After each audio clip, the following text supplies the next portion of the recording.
Welcome to the Fragrance Night. Hey, well, it's a hot day here, a Sunday in St. Louis, and there was a weather advisory.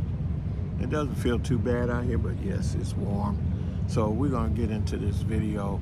We're going to talk about two of Bodicea the Victorious releases. One happened in 2024, the other happened in 2019, but I also find that it possibly another date was 2016. So the difference between those two is that one has a lot of things going on as far as note listing, and the other one not so much. So I don't know which one it is that I'm reviewing, but we're going to talk about the first one, and that is none other than BTV 1907. And this one, I want to say,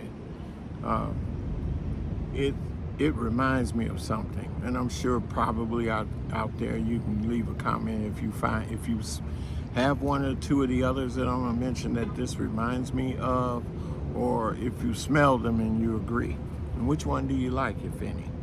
But this one here has lemon, it has cardamom, it has cinnamon, it has pink pepper, and then it has violet, cashmere, nutmeg, sage, musk, amber, tobacco, tonka bean, benzoin, cedar, and moss. And we all know that a couple of those are not true anymore because of regulations. So the moss is synthetic, the musk is synthetic, and but it's an okay fragrance. It's kind of has that mango type scent to it, even though it doesn't mention mango in the fragrance.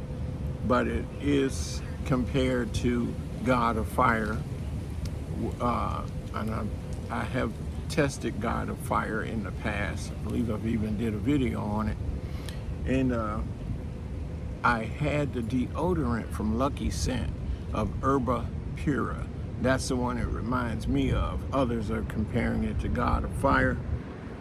But to me, God of Fire was more sweeter in the mango, and Herba Pure was a little bit more refined and probably pushed out a little louder too in the performance of it. And in my opinion, if you have either one, you don't need this. I'm not sure if price matters. One thing I will say that I believe about Bodicea the Victorious is they tend to copy. If there were ever dupes made, that would be the brand I'd go to, because they seem to take it to another level. So they are quite good at refining fragrances that are already popular. And then this next one we're going to get into. Oh, and by the way, I got that from Scent Rush. This next one I got from Perfume de France, and I got a much bigger. It's called Heroine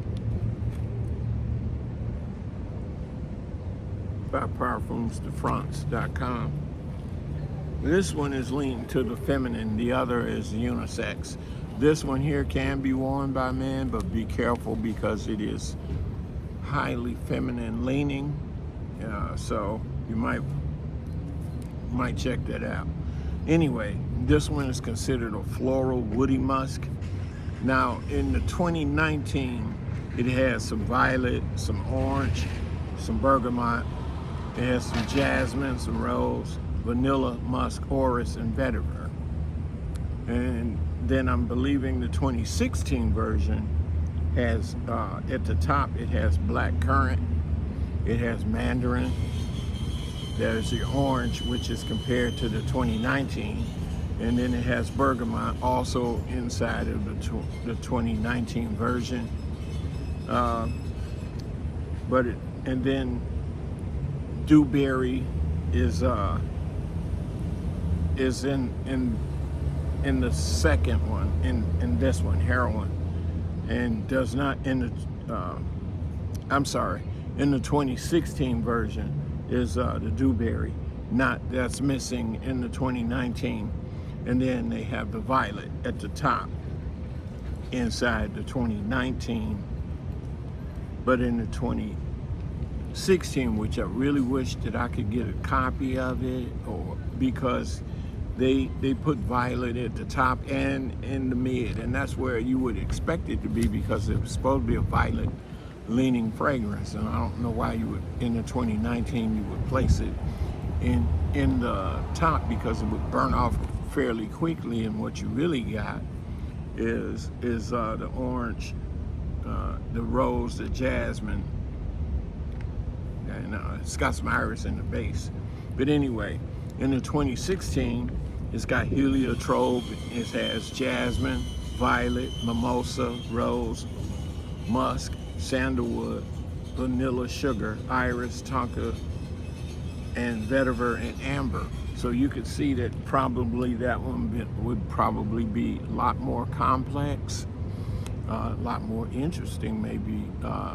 Certainly might try to hunt down a 2016, just compare and just to see how far apart those are, because that is like 3 years apart.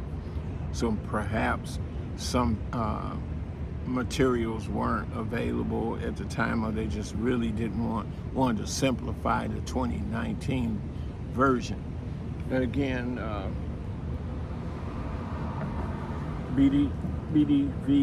BTV 1907 in Heroine.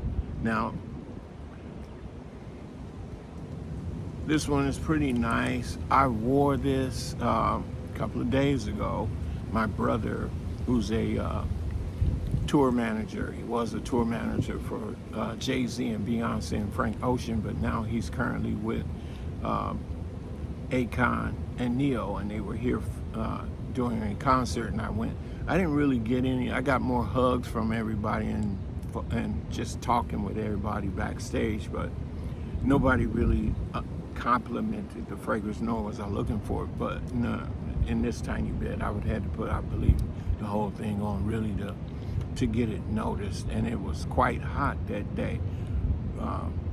Anyway, have you tried these two? What do you think about these, if any? And by the way, the scent of my scent of today is Le Labo, the Noir 29, which is a tea fragrance. I'm still on that tea hunt too, and I do have some coming tomorrow, Monday, from Lucky Scent. Several that are coming. One is from a brand called One Day, and then I believe I'm forgetting the others. But anyway, that's enough said. I have some other videos that I'll release today. I probably will talk about one, and also a fragrance oil that I picked up in a local beauty supply store, and it's a lavender scent. Pretty nice, just a little something to just wear when you're not wanting to do anything else. Just want something on, but nothing too dangerous. Anyway, see you in another video. Thanks for stopping by. Like, share, subscribe, and always remember, keep smelling good. Bye.